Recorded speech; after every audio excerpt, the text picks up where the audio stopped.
एक चीज अक्सर हमारे साथ में होती है कि हमें अननोन नंबर से कॉल आती रहती है कि हम इस कंपनी से बोल रहे हैं, हम उस कंपनी से बोल रहे हैं, आपके लिए हम ये ऑफर लेके आए हैं जहां पर आप इतना इन्वेस्ट करोगे तो उतने हो जाएंगे, उतना करोगे तो इतने हो जाएंगे, हम 25 दिन में पैसे डबल कर देते हैं, हम ये कर देते हैं, वो कर देते हैं, तुम्हें लोन चाहिए लोन भी दे देंगे। मतलब अननोन नंबर आपको इतना विश्वास दिलाने की कोशिश करता है कि भैया हमसे बढ़िया तो कंपनी इस दुनिया में अब तक हुई ही नहीं है। लेकिन इन अननोन नंबर पे कैसे विश्वास किया जाए जब तक कोई वेरीफाई नहीं करेगा कि भैया ये उसी कंपनी का नंबर है और वही तुमको कॉल कर रहे हैं। तो इसी चीज को करने के लिए गूगल ने अनाउंस कर दिया है अपना फीचर जिसका नाम है वेरीफाइड कॉल्स। ये एक तरीके का कॉलर आईडी होगा जो कि आपके मोबाइल फोनों में जो कि एंड्रॉइड के उनमें आ जाएगा। पहले रोल आउट के अंदर India, Mexico, Brazil, Spain, US के अंदर आएगा जहां पर इनका यूज किया जा सकता है उन कंपनियों द्वारा जो कि विश्वास दिलाना चाहती हैं कि भैया हम ही आपको कॉल कर रहे हैं, ना कि कोई फ्रॉड आपको कॉल कर रहा है, क्योंकि यहां पे वेरिफिकेशन गूगल करेगा कि इस कंपनी से ये आपको कॉल आ रही है। यहां पर लिखा होगा वेरीफाइड बाय गूगल और यहां पर आपको पता लग जाएगा कि भैया जेन्युइन कंपनी से मुझे कॉल आ रही है, मुझे यहां पर डरने की जरूरत नहीं है। जो ये कह रहे हैं चलो बात मान लेते हैं इनकी, क्योंकि इन पर विश्वास किया जा सकता है, एटलीस्ट गूगल ने वेरिफिकेशन वगैरह की है इनकी, तो ये वो हो सकता है। तो ये एप्लीकेशन एंड्रॉइड यूजर्स के पास में आएगी। ये इंडिया, मैक्सिको, स्पेन, ब्राजील और यूएस के अंदर आ चुकी है पहले रोल आउट में, और दूसरे रोल आउट में और कई कंट्रीज के अंदर ये आएगी, क्योंकि दुनिया भर में ये स्कैम फ्रॉड कॉल्स की प्रॉब्लम तो है ही, तो ये दुनिया भर में जाएगी इन द एंड। जैसा कि दोस्तों आपको मालूम होगा एप्पल दुनिया की नंबर 1 कंपनी है अगर मोस्ट वैल्यूएबल कंपनी की बात की जाए। इनकी वर्थ करीबन 2 ट्रिलियन से भी ज्यादा की है, लेकिन फिर भी एप्पल को नुकसान तो उठाने ही पड़ते हैं कहीं ना कहीं। अभी 3 सितंबर को इन्होंने एक दिन में करीबन 180 बिलियन यूएस डॉलर का नुकसान सहा है, जो कि अब तक की हिस्ट्री का सबसे बड़ा नुकसान है जो किसी कंपनी को एक दिन में हुआ है। दरअसल हुआ यह था कि उस दिन शेयर मार्केट के अंदर इनके शेयर्स की वैल्यू इस तरीके से गिर गई थी कि करीबन 180 बिलियन यूएस डॉलर का इनको नुकसान उठाना पड़ गया था। लेकिन फिर भी ऐसा नहीं है कि इससे इसको कुछ इम्पैक्ट हुआ है, इसकी पोजीशन घट गई है, नहीं, अभी भी ये नंबर 1 पोजीशन पे ही टिकी हुई है। दरअसल मार्च के महीने में जो इनके शेयर्स की वैल्यू थी ना, आज के वक्त में डबल हो रखी है। तो इतना लॉस कुछ भी नहीं है, मार्च से अब तक तो इनकी वैल्यू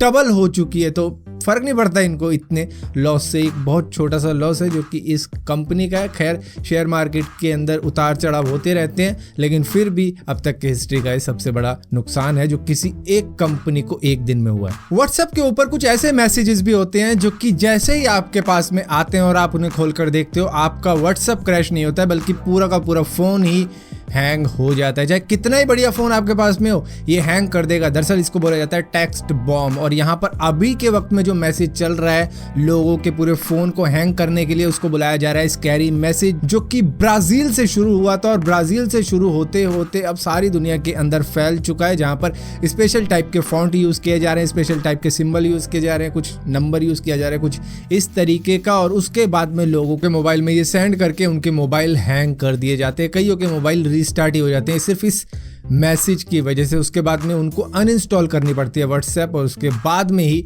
उनका फ़ोन दोबारा से ठीक होता है, क्योंकि व्हाट्सएप ऑन करते ही ये मैसेज दोबारा से क्रैश कर देता है उनके मोबाइल को। तो यहाँ पर मॉडिड व्हाट्सएप के अंदर तो खैर है क्रैश कोड प्रोटेक्शन, जहाँ पर इस तरीके के जो कोड होते हैं, यूनिकोड्स होते हैं, वो उनमें भर दिए जाते हैं कि ये डेटाबेस है, और अगर इस तरीके के मैसेज आएंगे तो प्रोटेक्शन आपको मिल जाएगी, आपको व्हाट्सएप क्रैश नहीं होगा। लेकिन ऑफिशियल व्हाट्सएप के अंदर अभी भी ये प्रोटेक्शन नहीं है, जिसकी अब के वक्त में डिमांड की जा रही है कि भैया ले आओ, इससे पहले कि मोबाइल रीस्टार्ट के लूप में लग जाए। और यहाँ पर दोस्तों दुनिया की सबसे ज्यादा मेगापिक्सल की एक डिजिटल फोटो कैप्चर की गई है, जो है करीबन 3200 मेगापिक्सल की। ये one of the largest digital camera से खींची गई है, जो university legacy survey of space and time telescope से कैप्चर की गई, जो कि साउथ अमेरिका के चिली के अंदर मौजूद है। ये दरअसल हमारे लिए नहीं है, बल्कि ये स्पेस के लिए बनाई गई है, जिसकी टेस्टिंग चल रही है, जो कि डार्क एनर्जी, डार्क मैटर पर फोकस करेंगे। ये करीबन 2021 के मिड तक इसकी टेस्टिंग कंप्लीट हो जाएगी। और ये जो इमेज इस बार खींची गई है 3200 मेगापिक्सल की, उसको अगर हम देखना भी चाहें तो उसको देखने के लिए भी हमें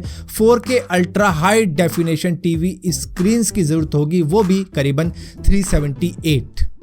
मतलब उन सबको एक साथ लगाओगे ना, तब जाके पूरी की पूरी देख पाएंगे हम आराम से। और यहाँ पर दोस्तों फोन मैन्युफैक्चरिंग कंपनी हुआवे जो कि चाइना की है, उसके लिए अब मुश्किलें और भी बढ़ती नजर आ रही हैं, क्योंकि यहाँ पर सैमसंग और इसी के साथ साथ हाइनिक्स जो कि साउथ कोरिया की 2 कंपनियां हैं, उन्होंने ये फैसला लिया है कि हम अपनी चिप जो कि सैमसंग बनाता है और इसी के साथ साथ मेमोरी जो हाइनिक्स बनाता है, उन्होंने कहा है कि अब वो हुआवे को सप्लाई करनी बंद करने वाले हैं 15 सितंबर से, जिसके बाद में इनको थोड़ी सी मुश्किल आने वाली है कंपोनेंट रिसोर्सिंग के लिए, जहां पर ये अपने मोबाइल बनाते थे इन्हीं दोनों कंपनियों की वजह से। तो अब यहां पर शायद ये अब किसी चाइनीज कंपनी के साथ में पार्टनरशिप करेंगे, जो कि हो सकती है SMIC, जो कि एक चिप मेकर कंपनी है चाइना की, जिसके बारे में मैंने आपको कुछ दिनों पहले बताया भी था कि यूएस अब इसको बैन करने की तैयारी कर रहा है कि ये चाइना की चिप मेकर है और ये पता नहीं क्या कर देते होंगे इस चिप के अंदर। तो हम अपने देश की सिक्योरिटी के लिए इसको बहुत ही जल्द बैन करने वाले हैं, कुछ ऐसा कहा जा रहा है। माइक्रोसॉफ्ट के Xbox सीरीज S के कंसोल का हम में से बहुत से ज्यादा लोग वेट कर रहे हैं, जिसकी डेट है लॉन्चिंग की, मतलब मार्केट में आने की 10 नवंबर, जिसकी कॉस्ट होगी करीबन $499 और इसी के साथ साथ इसमें एक सस्ता वेरिएंट भी होगा जो होगा सिर्फ $299 का, जो कि इंडिया में करीबन शायद 23-24 हज़ार का बिक सकता है। लेकिन कहा जा रहा है कि ये 4K गेमिंग नहीं करवा पाएगा आपको, ये लेस पावरफुल GPU और CPU के साथ में आएगा, इसके अंदर ना डिस्क ड्राइव होगी, बस ये एक तरीके का आपका नेक्स्ट जनरेशन गेम खेलने का सबसे सस्ता जरिया होगा, जो कि कहा जा रहा है, क्योंकि आजकल के वक्त में देखो 50-60 हज़ार का तो ग्राफिक कार्ड ही आ जाता है बढ़िया बढ़िया गेम अल्ट्रा सेटिंग में खेलने के लिए। लेकिन इसका जो सबसे महंगा वेरियंट है $499 का, उसमें आप 120 FPS पे 1440p की गेमिंग कर पाओगे और इसी के साथ साथ उसको आप अप स्केल कर पाओगे 4K के अंदर, और इसी के साथ साथ इसमें 4K की मीडिया भी देख पाओगे, यानी कि जो भी आपके पास में वीडियो वगैरह पड़ी हुई होगी वो भी इसमें 4K की देख पाओगे। तो यहाँ पर इंतजार रहेगा इन दोनों के ही बेंचमार्क का कि एक दोनों किस तरीके की परफॉर्मेंस देते हैं एटलीस्ट 1080p में, क्योंकि ज्यादातर लोग हम में से अभी भी 1080p की ही गेमिंग करते हैं। सो फिलहाल के लिए दोस्तों इस वीडियो के अंदर इतनी अपडेट्स थी। अगर वीडियो आपको पसंद आती हो तो इस वीडियो को लाइक जरूर करना, शेयर जरूर करना और इसी तरीके की और भी वीडियो देखने के लिए इस चैनल को सब्सक्राइब जरूर करना, और सब्सक्राइब किया तो बेल का आइकन जरूर दबाना, वरना आपको मालूम नहीं चलेगा मैंने कोई वीडियो डाली भी है।